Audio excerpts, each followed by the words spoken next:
Morning students. Today we study the continuation of the chapter poverty. ഇന്ന് നമ്മൾ കഴിഞ്ഞ ക്ലാസ്സിൽ പഠിച്ച poverty എന്ന് പറയുന്ന ചാപ്റ്ററിന്റെ continuation തുടർച്ചയായിട്ട് വരുന്ന ഭാഗങ്ങളാണ് ഇന്ന് നമ്മൾ പഠിക്കാൻ പോകുന്നത്.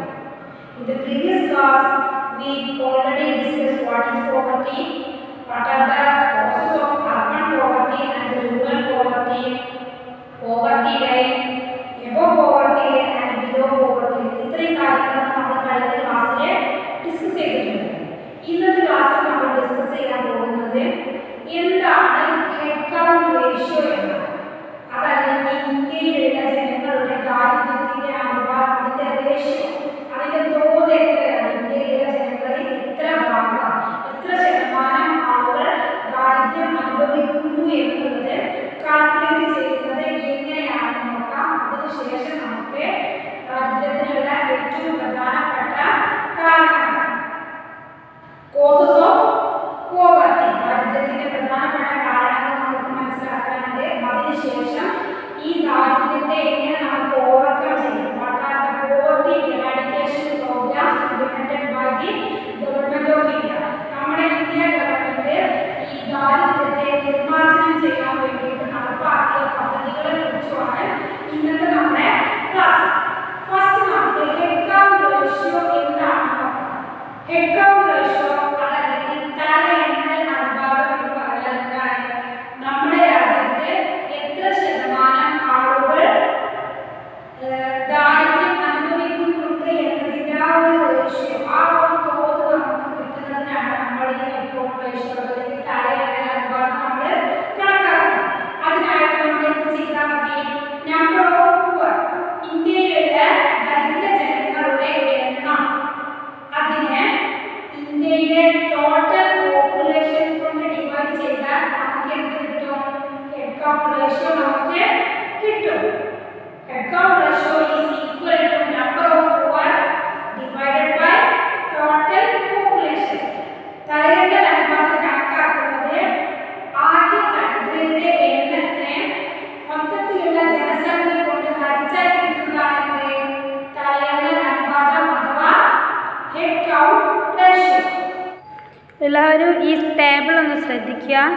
ഈ ടേബിളിൽ കൊടുത്തിട്ടുള്ളത് ഹെഡ് കൗണ്ട് റേഷ്യോ അനുസരിച്ചിട്ടുള്ള റൂറൽ ഏരിയയിലും അർബൻ ഏരിയയിലും ഉള്ള ദാരിദ്ര്യത്തിൻ്റെ അനുപാതമാണ് ഈ ടേബിളിൽ കൊടുത്തിട്ടുള്ളത്. Head count ratio rural and urban total poverty in percentage, ദാരിദ്ര്യത്തിൻ്റെ അനുപാതം 1973 മുതലുള്ള ആ ഒരു പീരിയഡിൽ ഇന്ത്യയിൽ വന്ന ദാരിദ്ര്യത്തിൻ്റെ തോതിലുണ്ടായ മാറ്റങ്ങളാണ് കാണിക്കുന്നത്. റൂറൽ പോപ്പുലേഷനും അർബൻ പോപ്പുലേഷനും കമ്പയർ ചെയ്ത് നോക്കുമ്പോൾ റൂറൽ പോപ്പുലേഷനാണ് എല്ലാ വർഷത്തിലും കൂടുതലായിട്ട് നമുക്ക് കാണാൻ കഴിയുന്നത്. 1973-74 കാലഘട്ടത്തിലെ റൂറൽ ഏരിയയിൽ അഥവാ ഗ്രാമപ്രദേശങ്ങളിൽ 56% അവിടുത്തെ പോവർട്ടി. അതേസമയം അർബൻ ഏരിയാസിൽ നഗരപ്രദേശങ്ങളിൽ 49% അവിടുത്തെ പോവർട്ടി. ഇത് രണ്ടും കൂട്ടിയിട്ട് റൂറൽ പോവർട്ടിയും അർബൻ പോവർട്ടിയും കൂട്ടിയിട്ട് മൊത്തം പോപ്പുലേഷൻ 54.9% ടോട്ടൽ പോവർട്ടിയും. അത് ഓരോ വർഷം കൂടുന്തോറും പോവർട്ടിയുടെ നിരക്ക്, ആ ഒരു തോത് പെർസെൻറ്റേജ് കുറഞ്ഞു വരുന്നതായിട്ട് നമുക്ക് കാണാൻ കഴിയും. 1999-2000 കാലഘട്ടമായപ്പോഴേക്കും റൂറൽ പോപ്പുലേഷൻ 27%, അർബൻ പോപ്പുലേഷൻ 23% കുറക്കാനും ടോട്ടൽ പോപ്പുലേഷൻ 26% കുറക്കാനും ഗവൺമെൻറ്റിന് കഴിഞ്ഞിട്ടുണ്ട്. ഇതിൽ നിന്ന് നമുക്ക് എന്ത് മനസ്സിലാക്കാൻ കഴിയും? ഇന്ത്യ ഗവൺമെൻറ് സ്വാതന്ത്ര്യം കിട്ടിയ ആ ഒരു സമയത്ത് മുതൽ ഇന്ത്യയിലെ ദാരിദ്ര്യം റെഡ്യൂസ് ചെയ്ത് കൊണ്ടുവരാൻ വേണ്ടിയിട്ടുള്ള പല മെഷേഴ്സും ഇന്ത്യ ഗവൺമെൻറ് സ്വീകരിച്ചിട്ടുണ്ട്. അതിൻ്റെ ഫലമായിട്ടാണ് ഇപ്പോൾ ഈ കാണുന്ന രീതിയിൽ നമുക്ക് നമ്മുടെ രാജ്യത്തുള്ള ദാരിദ്ര്യം കുറക്കാനായിട്ട് കഴിയും. അപ്പോൾ എന്തെല്ലാം കാര്യങ്ങളായിരിക്കും ഇന്ത്യ ഗവൺമെൻറ് ഈ ദാരിദ്ര്യം കുറക്കാൻ വേണ്ടിയിട്ട് സ്വീകരിച്ചിട്ടുണ്ടാവുക? നമുക്കറിയാം നമ്മുടെ ഇന്ത്യക്ക് സ്വാതന്ത്ര്യം കിട്ടുന്ന ആ ഒരു സമയത്ത് ഇന്ത്യയുടെ അവസ്ഥ എങ്ങനെയായിരുന്നു? നല്ല നിലയിലുള്ള ഒരു സമ്പദ്വ്യവസ്ഥയായിരുന്നു. സാമ്പത്തികമായി വളരെ മുന്നിൽ നിൽക്കുന്ന ഒരു രാജ്യമായിരുന്ന ഇന്ത്യയെ ബ്രിട്ടീഷുകാർ പിടിച്ചടക്കിയിട്ട് അവരുടെ കോളനിയാക്കി മാറ്റിയതിനു ശേഷം ബ്രിട്ടീഷ് ഇന്ത്യ വളരെ ദാരിദ്ര്യത്തിലേക്ക് നീങ്ങിക്കൊണ്ടിരിക്കുന്ന ഒരു കാഴ്ച നമ്മുടെ ക്ലാസ്സുകളിലൊക്കെ നമ്മൾ കണ്ടിട്ടുണ്ട്. ബ്രിട്ടീഷുകാർ ഇന്ത്യയിലുള്ള അസംസ്കൃത വസ്തുക്കളൊക്കെ ബ്രിട്ടനിലേക്ക് എക്സ്പോർട്ട് ചെയ്ത്, അതുപോലെ തന്നെ ബ്രിട്ടനിലെ ഇമ്പോർട്ടൻ്റ് വസ്തുക്കൾ ഇറക്കുമതി ചെയ്ത വസ്തുക്കൾ കൂടിയ വിലക്ക് ഇന്ത്യയിൽ വിൽക്കുകയും ചെയ്തതൊക്കെ ഇന്ത്യക്കാരെ കൂടുതലാക്കി. അതിനു പുറമെ ബ്രിട്ടീഷുകാരുടെ കാലത്ത് നിലനിന്നിരുന്ന ചില ഉടമ സമ്പ്രദായങ്ങൾ, ജമീന്ദാരി സിസ്റ്റം, ബാക്ക്വാർഡ് സിസ്റ്റം, ഇതൊക്കെ ഇന്ത്യയിലുള്ള ജനങ്ങളെ കൂടുതൽ ദാരിദ്ര്യത്തിലേക്ക് നയിക്കുകയാണ് ചെയ്തത്. അതുപോലെ തന്നെ ഇൻഡസ്ട്രിയലൈസേഷൻ, ബാക്ക്വേർഡ്നെസ് ഓഫ് അഗ്രികൾച്ചർ, ഇതെല്ലാം ഇന്ത്യയിലെ ജനങ്ങളെ കൂടുതൽ ദാരിദ്ര്യത്തിലേക്ക് നയിക്കുകയാണ് ചെയ്തത്. പക്ഷേ ഇതിൽ നിന്നെല്ലാം കാര്യമാക്കാൻ വേണ്ടി ഇന്ത്യ ഗവൺമെന്റ് പലതരത്തിലുള്ള എക്കണോമിക് പോളിസീസും ഡെവലപ്പ് ചെയ്തിട്ടുണ്ട്. പക്ഷേ അതെല്ലാം ഇന്ത്യയിലെ ചുരുക്കം ചില സംസ്ഥാനങ്ങളിൽ മാത്രമാണ് വിജയകരമായിട്ട് സംഭവിച്ചിട്ടുള്ളൂ. ബാക്കി സംസ്ഥാനങ്ങളൊക്കെ അപ്പോഴും ദാരിദ്ര്യത്തിൽ തന്നെ നിലകൊള്ളുകയുണ്ട്. അപ്പോൾ എന്തായിരിക്കാം? അപ്പോൾ ഈ ബ്രിട്ടീഷുകാരുടെ കയ്യിൽ ഇന്ത്യ വന്നുകൊണ്ടുള്ള ആ ഒരു സിറ്റുവേഷനൊക്കെ നമ്മൾ ഓൾറെഡി ഡിസ്കസ് ചെയ്ത് കഴിഞ്ഞതാണ്. ഇൻഡിവിജ്വലി ഒരു വ്യക്തി, ഇന്ത്യയിലുള്ള ഒരു വ്യക്തി അയാളുടെ വ്യക്തിപരമായിട്ടുള്ള ദാരിദ്ര്യത്തിനുണ്ടാകുന്ന കാരണങ്ങൾ എന്തെല്ലാമാണെന്നാണ് നമ്മൾ നോക്കാൻ പോകുന്നത്. The causes of poverty. First one, low income. ഒരു വ്യക്തിക്ക് അയാളുടെ ജോലിയിൽ നിന്ന് കുറഞ്ഞ വരുമാനം മാത്രമാണ് ലഭിക്കുന്നതെന്നുണ്ടെങ്കിൽ സ്വാഭാവികമായിട്ടും അയാൾ ദാരിദ്ര്യം അനുഭവിക്കുന്ന ആൾക്കാർ. Because the person couldn't attend the basic needs of his life. അയാളുടെ ജീവിതത്തിന്റെ അത്യാവശ്യമായ കാര്യങ്ങൾ പോലും നിവർത്തിക്കാൻ അയാൾക്ക് കഴിയുന്നില്ല. കാരണം അയാളുടെ കയ്യിൽ പണമില്ല, അയാളുടെ ജോലിയിൽ നിന്ന് അയാൾക്ക് കുറഞ്ഞ വരുമാനം മാത്രമാണ് ലഭിക്കുന്നത്. Then lack of assets. ഇപ്പോൾ ആസ്തികളിലുണ്ടാകുന്ന കുറവും ദാരിദ്ര്യത്തിന്റെ കാരണമാണ്. കാരണം എന്താണെന്ന് വെച്ചാൽ ചില വ്യക്തികൾക്ക് വളരെ കുറഞ്ഞ വരുമാനം മാത്രമേ ഉണ്ടാവുള്ളൂ. അതല്ലാന്നുണ്ടെങ്കിൽ അയാൾക്ക് ജോലി ചെയ്യാൻ ആരോഗ്യം ഉണ്ടാവില്ല. പക്ഷെ അവർക്ക് ദാരിദ്ര്യമില്ലാതെ ജീവിക്കാൻ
അവരുടെ സമൂഹത്തിൽ മുഴുവനായിട്ടുള്ള ആളുകൾ വിദ്യാഭ്യാസം നേടുന്നത് പോലെ ഞങ്ങൾക്ക് വിദ്യാഭ്യാസം നേടണം എന്നുള്ള ആ ഒരു പവർ അവർക്ക് ആ ഒരു പവർ കമാൻഡ് പവർ അവർക്ക് കുറവാണ്. അതുകൊണ്ട് തന്നെ അവരുടെ ആവശ്യങ്ങളൊന്നും നേടിയെടുക്കാൻ അവർക്ക് കഴിയാതെ വരുന്നു.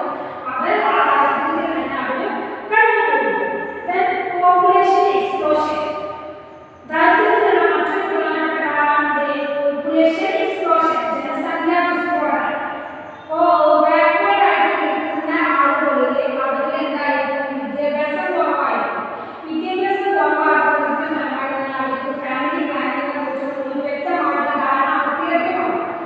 അപ്പോൾ ഈ ബാക്ക്വേർഡ് ആയിട്ട് നിൽക്കുന്ന ആളുകൾ സ്വാഭാവികമായിട്ടും ദാരിദ്ര്യത്തിൽ കഴിയുന്ന ആളുകളായിരിക്കും.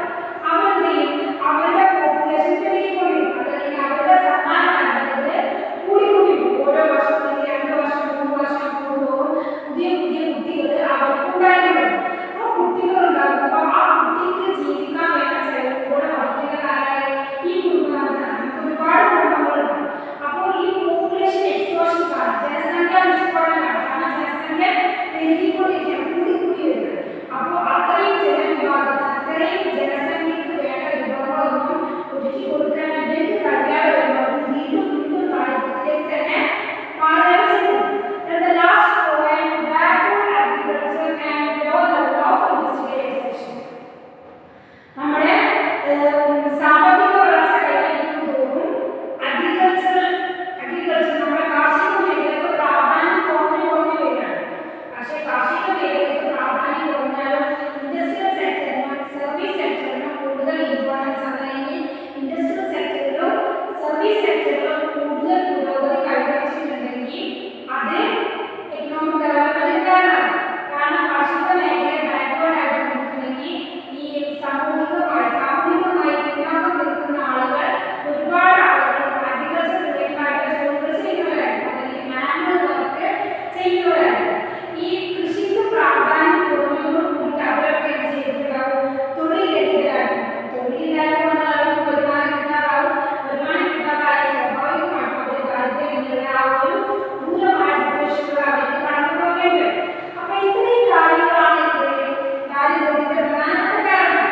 The major causes of poverty. First one, low income, lack of asset, unemployment, inequalities, isolation and powerlessness, population explosion, backward agriculture and low level of industrialization. Developed countries ഉണ്ട് സസ്റ്റൈൻ എക്കണോമിക് ഡെവലപ്മെന്റിലൂടെ ഈ poverty alleviation ചെയ്യും, poverty eradicate ചെയ്യുന്നതിൽ അവരെല്ലാം വിജയിച്ചിരുന്നു. വികസിത രാഷ്ട്രങ്ങളെല്ലാം ഈ അവരുടെ സുസ്ഥിര വികസന പദ്ധതികളിലൂടെ അല്ലെങ്കിൽ എക്കണോമിക് ഡെവലപ്മെന്റിലൂടെ എക്കണോമിക് പ്രോഗ്രാംസിലൂടെയെല്ലാം അവരുടെ പോവർട്ടിയെ അലിവിയേറ്റ് ചെയ്തു, ദാരിദ്ര്യത്തെ നിർമ്മാർജ്ജനം ചെയ്യുന്നതിൽ അവരെല്ലാം വിജയിച്ചിരുന്നു. അപ്പൊ ഇന്ത്യയും അവർ സ്വീകരിച്ച ഡെവലപ്ഡ് നാഷൻസ് സ്വീകരിച്ച അതേ ഒരു രീതി ഇന്ത്യയും ഫോളോ ചെയ്യാണ് ഉണ്ടായത്. അങ്ങനെ അതിനു വേണ്ടിയിട്ട് ഇന്ത്യ ആവിഷ്കരിച്ച ഒരു പുതിയ സിദ്ധാന്തമാണ് trickle down theory. Trickle down theory എന്ന് പറഞ്ഞാൽ എന്താ? In the trickle down theory, the economic growth generates jobs and income for the people. This benefit of growth trickle down to poor people. This is known as trickle down theory. Trickle down theory എന്ന് പറഞ്ഞാൽ സാമ്പത്തിക വളർച്ച, economic development ഉണ്ടാകുമ്പോൾ അതുവഴി ജനങ്ങൾക്ക് ഒരുപാട് employment opportunities, തൊഴിലവസരങ്ങൾ ജനങ്ങൾക്ക് ലഭിക്കും. അതിലൂടെ ജനങ്ങളുടെ കയ്യിൽ കൂടുതൽ വരുമാനം ഉണ്ടാകും. അങ്ങനെ ജനങ്ങളുടെ കയ്യിൽ കൂടുതൽ വരുമാനം ഉണ്ടാകുമ്പോൾ അത് സാമ്പത്തിക വളർച്ചയ്ക്ക് കാരണമാകും. അതുവഴി ആ പണം ദരിദ്രരായ ജനങ്ങളിലും എത്തിച്ചേരും എന്നതാണ് എന്ത് ട്രിക്കിൾ ഡൗൺ തിയറി എന്ന് പറയുന്നത്. ട്രിക്കിൾ ഡൗൺ തിയറി ഒരു പരിധി വരെയാണ് ദാരിദ്ര്യ നിർമ്മാർജ്ജനം ചെയ്യുന്നതിൽ വിജയിച്ചിട്ടുള്ളത്. അപ്പോൾ ഈ ദാരിദ്ര്യത്തെ പൂർണ്ണമായും ഒഴിവാക്കണം, അല്ലെങ്കിൽ ജനങ്ങൾക്ക് ദാരിദ്ര്യത്തിൽ കഴിയുന്ന ആളുകളുടെ ഒരു പരിധി വരെ ദാരിദ്ര്യത്തിൽ നിന്ന് കരകയറ്റാൻ വേണ്ടിയിട്ട് ഇന്ത്യ ഗവൺമെന്റ് ചില പോളിസീസും പ്രോഗ്രാംസിനും രൂപം നൽകുന്നുണ്ട്. ഇന്ത്യ ഗവൺമെന്റ് ഫോം ചെയ്ത മെയിൻ ആയിട്ടുള്ള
self employment and wage employment programme എന്ന് പറയുന്നത് സ്വയം തൊഴിൽ പദ്ധതികളും തൊഴിൽ ദാന പദ്ധതികൾ എന്ന് പറയുന്ന ആ ഒരു സ്കീമിൽ 7 പദ്ധതികളാണ് ഗവൺമെൻറ് ആവിഷ്കരിച്ചിട്ടുള്ളത്.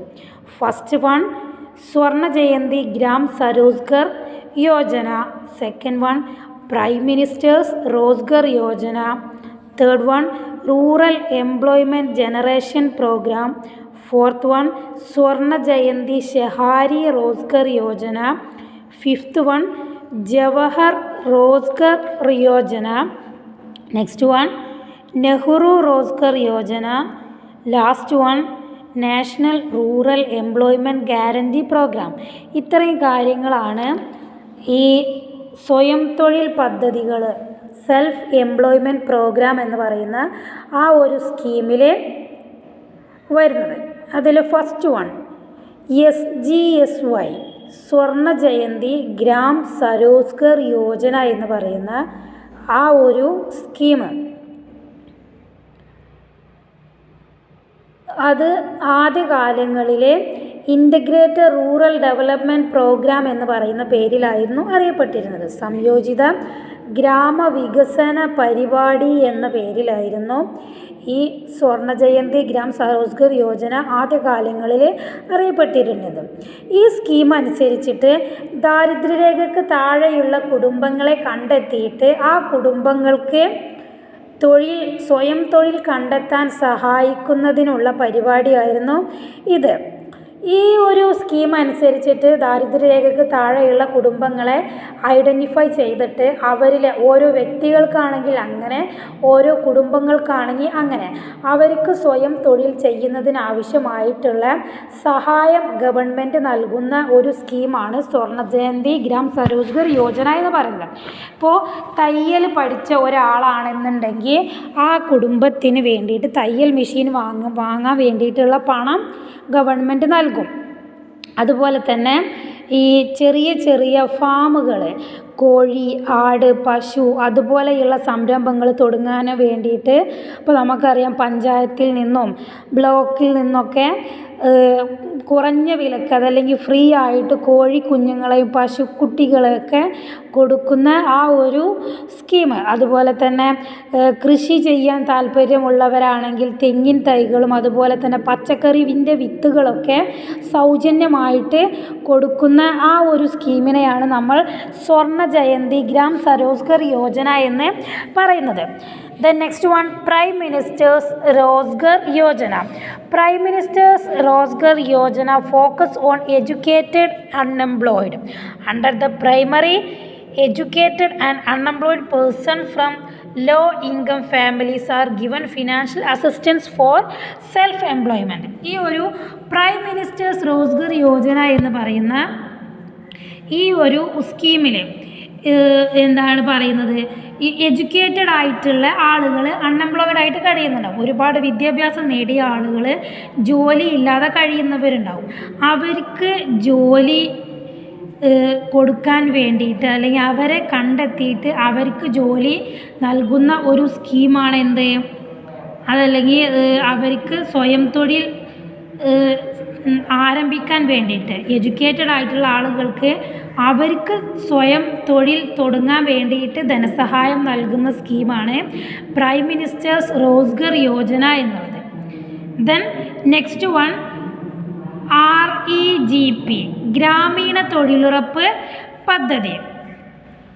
ഇതെന്ന് പറഞ്ഞാൽ ഗ്രാമീണ മേഖലകളിലും അതുപോലെ തന്നെ ചെറു പട്ടണങ്ങളിലൊക്കെ തൊഴിലവസരങ്ങൾ സൃഷ്ടിക്കാൻ വേണ്ടിയിട്ട് ഉള്ളതാണ്. ഇപ്പോൾ നമ്മുടെ ഖാദി വ്യവസായം, അതുപോലെ തന്നെ തൊഴിൽ രഹിതരായ യുവാക്കൾക്ക് ചെറുകിട വ്യവസായങ്ങൾ സ്ഥാപിക്കാൻ വേണ്ടിയിട്ട് ബാങ്കിൽ നിന്നൊക്കെ ലോൺ അനുവദിക്കുന്നതൊക്കെ ഈ റൂറൽ എംപ്ലോയ്മെൻറ്റ് ജനറേഷൻ പ്രോഗ്രാം അല്ലെങ്കിൽ റൂറൽ എംപ്ലോയ്മെൻറ്റ് ഗ്യാരണ്ടി പ്രോഗ്രാം എന്ന് പറയുന്ന ഈ ഒരു സ്കീമിൽ ഉൾപ്പെടുന്നതാണ്. Next one Swarna Jayanti Shahari Rozgar Yojana.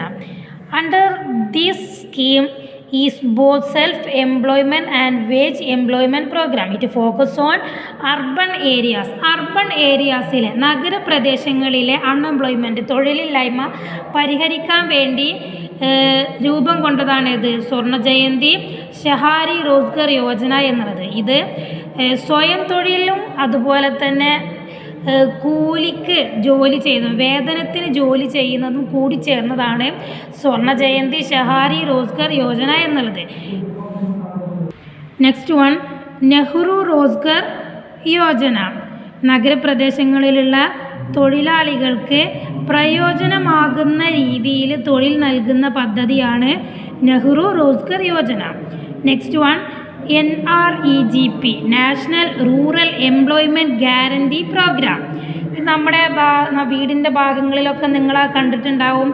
ഈ തൊഴിലുറപ്പ് പദ്ധതി എന്ന് പറയുന്ന ഒരു സ്കീം അനുസരിച്ചിട്ട് നമ്മുടെ വീടിൻ്റെ ഭാഗങ്ങളിലൊക്കെ കൂട്ടമായിട്ട് ജോലി ചെയ്യുന്ന ആളുകൾ ഉണ്ടാകും. 2005 ഇന്ത്യൻ പാർലമെൻറ്റ് ഈ ഒരു പദ്ധതി പാസ്സാക്കിയത്. ഈ പദ്ധതി അനുസരിച്ച്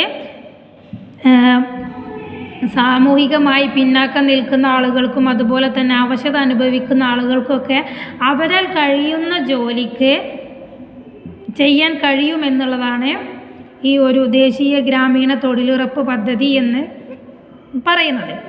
ആദ്യകാലങ്ങളിൽ ഇത് അറിയപ്പെട്ടിരുന്നത് Mahatma Gandhi national rural employment guarantee programme എന്നായിരുന്നു. Next we discuss about food security scheme. അടുത്തത് നമുക്ക് ഡിസ്കസ് ചെയ്യാനുള്ളത് ഫുഡ് സെക്യൂരിറ്റി സ്കീം. പോവർട്ടി ഉള്ള ആളുകൾക്ക്, പുവർ പീപ്പിൾസിന് വേണ്ടിയിട്ട് അവർക്ക് ഫുഡിൻ്റെ അവൈലബിലിറ്റി ഉറപ്പുവരുത്താൻ വേണ്ടിയിട്ട് ഗവൺമെൻറ് എന്തെല്ലാം കാര്യങ്ങളാണ് ചെയ്തിട്ടുള്ളതെന്നാണ് നോക്കാൻ പോകുന്നത്. ഈ ഭക്ഷ്യസുരക്ഷ ഉറപ്പുവരുത്താൻ വേണ്ടിയിട്ട് ഗവൺമെൻറ് 5 പ്രോഗ്രാമുകളാണ് അല്ലെങ്കിൽ 5 പദ്ധതികൾക്കാണ് രൂപം കൊടുത്തിട്ടുള്ളത്. First one public distribution system അഥവാ PDS, പൊതുവിതരണ സമ്പ്രദായം വഴി ന്യായമായ വിലക്ക് ഭക്ഷ്യസാധനങ്ങൾ വില കുറച്ചിട്ട് ആളുകളിലേക്ക് എത്തിക്കുക എന്നുള്ളതാണ് എന്ത് PDS അഥവാ പബ്ലിക് ഡിസ്ട്രിബ്യൂഷൻ സിസ്റ്റം എന്നതുകൊണ്ട് ഉദ്ദേശിക്കുന്നത്. ഈ പബ്ലിക് ഡിസ്ട്രിബ്യൂഷൻ സിസ്റ്റത്തിന് ഉദാഹരണമാണത് നമ്മളെ റേഷൻ കടകൾ, മാവേലി സ്റ്റോറുകൾ, നീതി സ്റ്റോറുകൾ. ഇതെല്ലാം പബ്ലിക് ഡിസ്ട്രിബ്യൂഷൻ സിസ്റ്റത്തിന് ഉദാഹരണങ്ങളാണ്. ഇപ്പോൾ റേഷൻ ഷോപ്പുകൾ വഴി, മാവേലി സ്റ്റോറുകൾ വഴിയൊക്കെ APL കാർഡ് ഉടമകൾക്കും BPL കാർഡ് ഉടമകൾക്കുമെല്ലാം വ്യത്യസ്ത വിലകളിലാണ് ഭക്ഷ്യധാന്യങ്ങൾ ലഭിക്കുന്നത്. BPL കാർഡിൻ്റെ ഉടമസ്ഥർക്ക് വളരെ കുറഞ്ഞ വിലയിലും അതല്ലെങ്കിൽ ഫ്രീ ആയിട്ടാണ് അവർക്ക് ഭക്ഷ്യധാന്യങ്ങൾ കൊടുത്തുകൊണ്ടിരിക്കുന്നത്. ഈ ഒരു സ്കീമിനെയാണ് നമ്മൾ PDS അഥവാ പബ്ലിക് ഡിസ്ട്രിബ്യൂഷൻ സിസ്റ്റം, പൊതുവിതരണ സമ്പ്രദായം എന്ന് പറയുന്നത്. ഈ ഫുഡ് സെക്യൂരിറ്റി സ്കീം അനുസരിച്ചിട്ട് ദരിദ്രരായ ജനങ്ങൾക്ക് ഭക്ഷ്യം അല്ലെങ്കിൽ അവർക്ക് ഭക്ഷ്യസാധനങ്ങളുടെ ലഭ്യത ഉറപ്പുവരുത്തുക എന്നുള്ളതാണ് ഈ ഫുഡ് സെക്യൂരിറ്റി സ്കീമിൻ്റെ ലക്ഷ്യം. Then next one integrated child development scheme ICDS. ഈ സംയോജിത ശിശു വികസന പദ്ധതി എന്ന് പറഞ്ഞാൽ നമ്മുടെ സ്കൂളുകളിൽ അമ്മമാർക്കും അതുപോലെ തന്നെ 6 വയസ്സിന് താഴെയുള്ള കുട്ടികൾക്കും ഭക്ഷണത്തിന് സഹായം നൽകുന്നതാണ് ഏത് ഈ ഇൻ്റഗ്രേറ്റഡ് ചൈൽഡ് ഡെവലപ്മെൻറ്റ് സ്കീം എന്ന് പറയുന്നത്. അപ്പോൾ നമുക്കറിയാം നമ്മുടെ വീടിൻ്റെ സമീപ പ്രദേശങ്ങളിലൊക്കെ ഉള്ള അംഗൻവാടികളിൽ നിന്നെല്ലാം പാല് കൊടുക്കുന്ന അമ്മമാർക്കും അതുപോലെ തന്നെ ഗർഭിണികളായ സ്ത്രീകൾക്കുമെല്ലാം പോഷകാഹാരങ്ങൾ അവിടുന്ന് കൊടുക്കാറുണ്ട്. ധാന്യങ്ങൾ, ശർക്കര അതുപോലെയുള്ള സാധനങ്ങളൊക്കെ അംഗൻവാടി വഴി വിതരണം ചെയ്യാറുണ്ട്. അതുപോലെ തന്നെ ചെറിയ 3 വയസ്സിൽ താഴെയുള്ള കുട്ടികൾക്കൊക്കെ പൂരകാഹാരങ്ങൾ അഥവാ പോഷകാഹാരങ്ങൾ കൊടുക്കാറുണ്ട്, പാല് കൊടുക്കാറുണ്ട്. ഇതൊക്കെ ഈ ഇൻ്റഗ്രേറ്റഡ് ചൈൽഡ് ഡെവലപ്മെൻറ്റ് സ്കീമിൽ ഉൾപ്പെടുന്നതാണ്. Next one mid day meal at school. സ്കൂളുകളിലെ ഉച്ചഭക്ഷണം ദരിദ്രരായ ജനങ്ങളുടെ അല്ലെങ്കിൽ പോവർട്ടി അനുഭവിക്കുന്ന ദാരിദ്ര്യത്തിൽ ഉള്ള ആളുകളുടെ കുട്ടികൾക്ക് സ്കൂളിൽ ഉച്ചഭക്ഷണം വിതരണം ചെയ്യുന്നതും ഈ ഭക്ഷ്യസുരക്ഷ ഉറപ്പാക്കുന്നതിൻ്റെ ഒരു ഭാഗമാണ്. സ്കൂളിൽ അയക്കാൻ താല്പര്യമില്ലാത്ത ആളുകളാണെങ്കിലും കൂടി അവർ ഒരു നേരത്തെ ഭക്ഷണമെങ്കിലും ഞങ്ങളുടെ മക്കൾക്ക് കിട്ടുമല്ലോ എന്ന് കരുതിയിട്ട് അവരെന്ത് ചെയ്യും, കുട്ടികളെ സ്കൂളിലേക്ക് അയക്കും.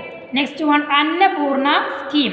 ഈ അന്നപൂർണ സ്കീം അനുസരിച്ചിട്ട് 60 വയസ്സിന് മുകളിലുള്ള ആളുകൾക്ക്, ഈ 60 വയസ്സിന് മുകളിലുള്ള പെൻഷൻ ലഭിക്കാത്ത ആളുകൾക്ക് ഓരോ മാസത്തിലും 10 കിലോ ഭക്ഷ്യധാന്യം ലഭിക്കുന്ന പദ്ധതിയാണ് ഏത്? സൗജന്യമായിട്ട് ഇവർക്ക് ലഭിക്കുന്ന പദ്ധതിയാണ് ഏത്? അന്നപൂർണ സ്കീം എന്ന് പറയുന്നത്. ദെൻ നെക്സ്റ്റ് വൺ, അന്ത്യോദയ അന്ന യോജന എന്ന് പറയുന്ന ഒരു സ്കീം.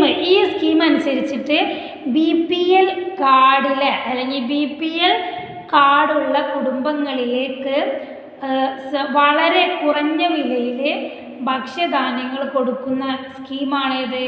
അന്ത്യോദയ അന്ന യോജന എന്ന് പറയുന്ന ആ ഒരു സ്കീം. ഇപ്പോൾ നമുക്ക് റേഷൻ കടകളിൽ നമ്മൾക്കറിയാം BPL കാർഡ് ഉടമകൾക്ക് കാശ് കൊടുത്തിട്ട് ലഭിക്കുന്ന അരിയുണ്ട്, കാശ് കൊടുക്കാതെ ലഭിക്കുന്ന അരിയുണ്ട്.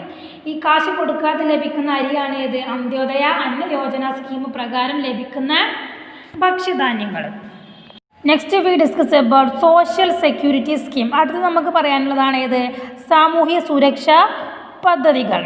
First one, Aam Aadmi Bima Yojana, Indira Gandhi national old age pension scheme, Rashtriya Swasthya Bima Yojana, Atal pension Yojana, Janashree Bima Yojana, Pradhan Mantri Jeevan ജ്യോതി ബീമാ യോജന, പ്രധാനമന്ത്രി സുരക്ഷാ ബീമാ യോജന. ഈ ഒരു സ്കീം അനുസരിച്ചിട്ട് അനൗപചാരികമായ തൊഴിൽ മേഖലയിലുള്ളവർക്കുള്ള സാമൂഹ്യ സുരക്ഷാ പദ്ധതികളാണ്. അൺഓർഗനൈസ്ഡ് സെക്ഷനിൽ ജോലി ചെയ്യുന്ന അഥവാ ഗവൺമെൻറ് സർവീസിലല്ലാതെ ജോലി ചെയ്യുന്ന ആളുകൾക്ക് സുരക്ഷ ഉറപ്പുവരുത്താൻ വേണ്ടിയിട്ടുള്ള സ്കീമാണ് സോഷ്യൽ സെക്യൂരിറ്റി സ്കീം എന്ന് പറയുന്നത്. അപ്പോൾ നിങ്ങൾ എന്ത് ചെയ്യണം? ഈ ഓരോ സ്കീം അനുസരിച്ചിട്ടുള്ളതിലും സെൽഫ് എംപ്ലോയ്മെൻറ്റ് പ്രോഗ്രാമിലെയും അതുപോലെ തന്നെ ഫുഡ് സെക്യൂരിറ്റി സ്കീമിലെയും സോഷ്യൽ സെക്യൂരിറ്റി സ്കീമിലെയും ഒക്കെ ഏതെങ്കിലും നിങ്ങൾക്ക് ഏതാണോ പഠിക്കാൻ കഴിയുന്നത് അതിനനുസരിച്ചിട്ടുള്ള ഏതെങ്കിലും ഒരു 4 എണ്ണം കാണാതെ പഠിച്ചു വെക്കുക. ഓക്കെ.